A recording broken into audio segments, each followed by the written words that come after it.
Hello, नमस्कार दोस्तों। मैं डॉक्टर सुनीत तिवारी, आपका मेरे चैनल में बहुत-बहुत स्वागत है। मैं आज आपके लिए हिंदी पाठ्य योजना लेके आया हूँ, जिससे आप पाठ्य योजना बना सकते हैं। सर्वप्रथम मैं आपको बताना चाहता हूँ, जो हमारे चैनल से पहली बार जुड़ रहे हैं, सब्सक्राइब करना ना भूलें। साथ में बेल आइकन ज़रूर दबा दें, जिससे कि नया नोटिफिकेशन प्राप्त होता रहे। चलिए अब हम चर्चा करते हैं पाठ्य योजना 2 पे।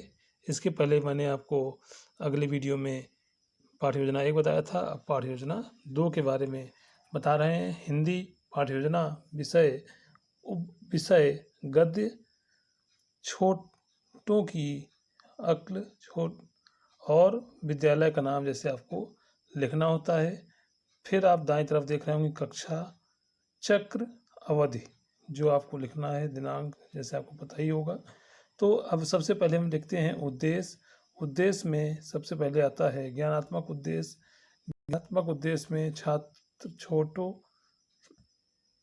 की अक्ल कहानी के माध्यम से प्रत्यास्मरण कर सकेंगे। छात्र पाठ में निहित संदेश का ज्ञानार्जन कर सकेंगे। दूसरा आता है आपका अवबोधात्मक उद्देश्य।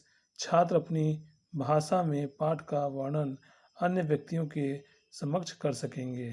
तीसरा आता है आपका अनुप्रयोगात्मक उद्देश्य, जिसमें छात्र प्रस्तुत पाठ का विश्लेषण कर सकेंगे। चौथा है आपका कौशलात्मक उद्देश्य, जिसमें छात्रों में गद्य सृजन का विकास हो सकेगा।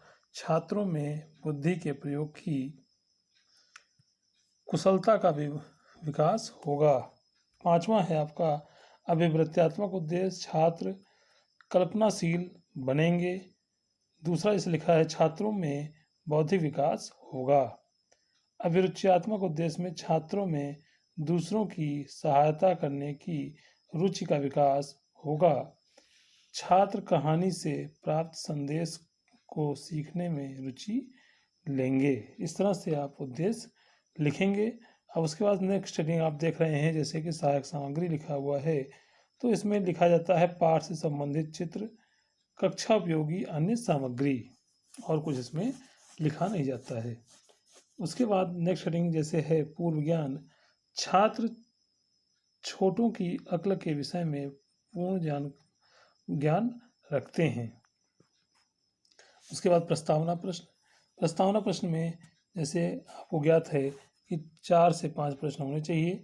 सबसे इसी तरह से खाका बनाएंगे।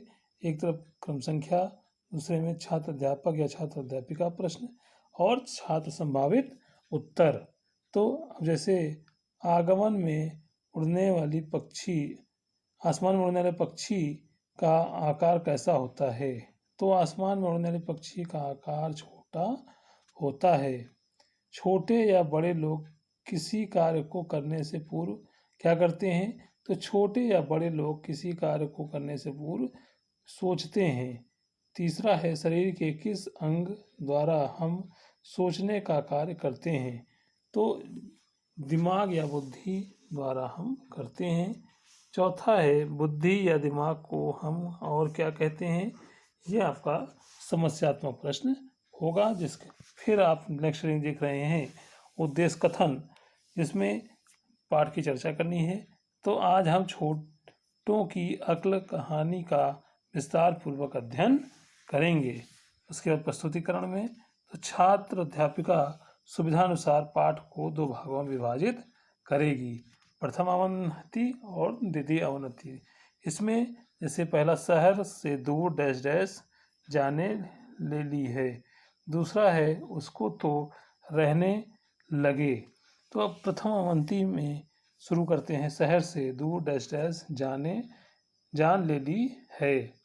इसमें इस तरह से खाका बनाएंगे, शिक्षण बिंदु लिखेंगे एक तरफ, फिर दूसरे कॉलम में छात्र अध्यापिका प्रश्न क्रियाएं और तीसरे में छात्र क्रियाएं, चौथे में श्याम पट ऐसे कार्य लिख के छोड़ देते हैं। अब सबसे पहले आदर्श वाचन। छात्र अध्यापिका प्रस्तुत गद्य खंड का उचित आरोह अवरोह तथा विराम चिन्हों की ध्यान में रखकर आदर्श वाचन करेगी। छात्र उसको ध्यानपूर्वक सुनेंगे। अनुकरण वाचन में छात्र अध्यापिका द्वारा 2-3 छात्रों को एक एक करके अनुकरण वाचन कराएगी। उच्चारण उसके बाद आता है नेक्स्ट हेडिंग आपका उच्चारण संशोधन।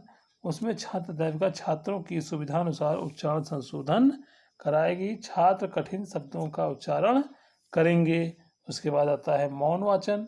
छात्र अध्यापिका छात्रों को 2 मिनट का मौन वाचन कराएगी। उसके बाद बोध प्रश्न हेडिंग जैसे आप देख रहे हैं, उसमें भी छात्र अध्यापिका प्रश्न और छात्र क्रियाएं, इसमें भी उत्तर लिखा जाएगा। तो पहला जैसे है चिड़ियों के जोड़ों का नाम क्या था, जो पाठ में होगा। और दूसरा है धूप से बचने के लिए हाथी कहाँ बैठा था, पेड़ के नीचे बैठा था। तीसरा है हाथी की सूंड से पेड़ की डाली टूटने पर क्या हुआ, तो डाली टूटने पर चिड़ियों के घोंसले में रखे अंडे टूट गए। फिर हम द्वितीय अवंती पे आ जाएंगे, जो दूसरा पैराग्राफ से बनेगा। उसमें जैसे इसको तो डैश डैश रहने लगे। उसी तरह से आदर्शवाचन होगा। इसमें छात्र अध्याय का प्रस्तुत गद्य खंड का उचित आरोह अवरोह तथा विराम चिन्हों को ध्यान में रखकर पाठ का अध्ययन करेगी और छात्र उसको ध्यानपूर्वक सुनेंगे। फिर अनुकरण वाचन में छात्र अध्यापिका 2-3 छात्रों से पाठ का अनुकरण वाचन कराएगी। उच्चारण संशोधन छात्र अध्यापिका छात्रों की सुविधानुसार उच्चारण संशोधन कराएगी और छात्र उसको ध्यानपूर्वक करेंगे। उसके बाद आता है श्यामपट्ट कार्य। श्यामपट्ट कार्य में जो जो काम आपने कराया है, इसमें शब्द, अर्थ और वाक्य प्रयोग का श्यामपट्ट पर कराया जाता है। तो शब्द, अर्थ और वाक्य प्रयोग। फिर लेखन श्यामपट्ट कार्य के बाद आता है आपका लेखन एवं निरीक्षण कार्य। छात्र अध्यापिका श्यामपट्ट पर छात्रों को उत्तर पुस्तिका में लिखाएगी तथा घूम घूम कर कक्षा का निरीक्षण करेगी। मौन वाचन छात्र अध्यापिका कक्षा में 2 मिनट का समय देकर छात्रों को मौन वाचन कराएगी। उसके बाद फिर आता है बोध प्रश्न में आपको जैसे कि 2 से 3 प्रश्न पूछने होते हैं। इसमें पूछा गया है जैसे चुनमुन ने भोलू से क्या कहा, भोलू और श्यामा के दोस्तों मेढक का क्या नाम था। तीसरा है उन लोगों ने हाथी को मारने की क्या योजना बनाई। हम पुनरावृत्ति प्रश्न में आते हैं। पुनरावृत्ति प्रश्न में जैसे कि आप देख रहे हैं रिक्त स्थान की पूर्ति करना है। हाथी ने अपनी डैश डैश पेड़ की डाली तोड़ दी। अब किससे तोड़ी, यह आपको उत्तर लिखना होता है। जैसे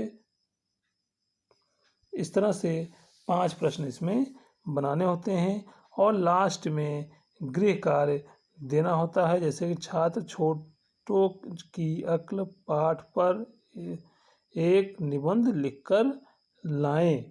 तो इस तरह से आप हिंदी पाठ्य योजना में पाठ योजना 2 का पाठ्य योजना बना सकते हैं। और अपने इसी तरह से चाहे बीएड हो, चाहे बीएलएड हो, चाहे डीएलएड हो, सभी छात्र वीडियो को शुरू से अंत तक जरूर देखें और लेसन प्लान में इनको पूर्णतः मदद मिलेगी और उनका लेसन प्लान तैयार हो जाएगा। अच्छे अंक प्राप्त कर सकते हैं। जय हिंद, जय भारत।